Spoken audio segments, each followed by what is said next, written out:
Bush, le 11 septembre et les racines de la guerre en Irak. Nous savons tous très bien le pourquoi et qui était derrière cette guerre. Le petit George Bush et Dick Cheney ont reçu l'ordre d'exécuter les ordres de leur patron de créer une guerre afin de nettoyer leurs vieilles munitions de guerre et de vendre de nouvelles armes tout en volant le pétrole irakien. Non seulement ils ont volé le pétrole, mais ils ont pris tout l'or et d'autres objets historiques précieux. Bande de cow-boys en mission pour voler le reste du monde comme d'habitude. Les Français étaient très intelligents et ils ne sont pas tombés dans le plan de jeu tordu de l'administration Bush. Chirac savait très bien que cela aurait des conséquences irréversibles pour le monde et comme prévu, nous payons encore tout le prix d'un fake watt que Bush a lancé. Ils ont créé ce super mensonge sur les armes de destruction massive sur lesquelles travaillait Saddam. Leur propre CIA leur a dit que ce n'était pas vrai. Mais Bush et Cheney sont quand même allés de l'avant en utilisant un autre dirigeant tordu du Royaume-Uni, Tony Blair, leur donnant son approbation que les armes de destruction massive étaient réelles. Malheureusement, la population américaine était sous le choc du 11 septembre, comme prévu par les marionnettistes.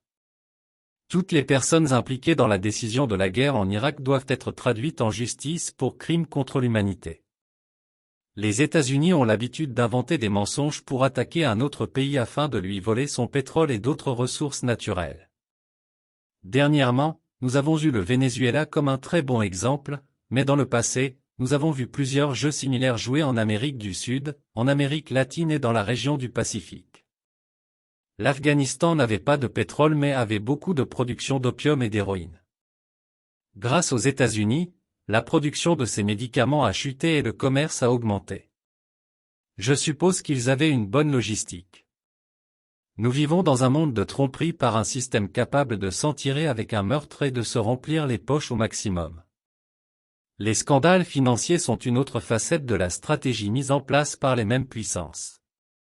La crypto n'a pas été inventée par ce pauvre japonais, Satoshi Nakamoto, mais par les agences de renseignement aux 3 lettres afin d'attirer les gens et les criminels dans un investissement soi-disant très rentable. J'ai écrit dès le début que la crypto était une arnaque totale comme toutes les guerres créées par le même groupe. Nous avons une nouvelle guerre très semblable à celle dont nous avons parlé plus tôt avec l'Ukraine. Ils drainent l'argent des contribuables sur des armes comme s'ils aidaient la pauvre Ukraine attaquée par ce criminel de Russie. Si nous analysons le résultat de cette dernière guerre, nous pouvons voir une fois de plus que le même groupe a gagné des milliards de dollars avec la vente d'armes et l'augmentation des revenus provenant des prix du pétrole et du gaz. Certains diraient que s'il n'existait pas, certains auraient dû l'inventer.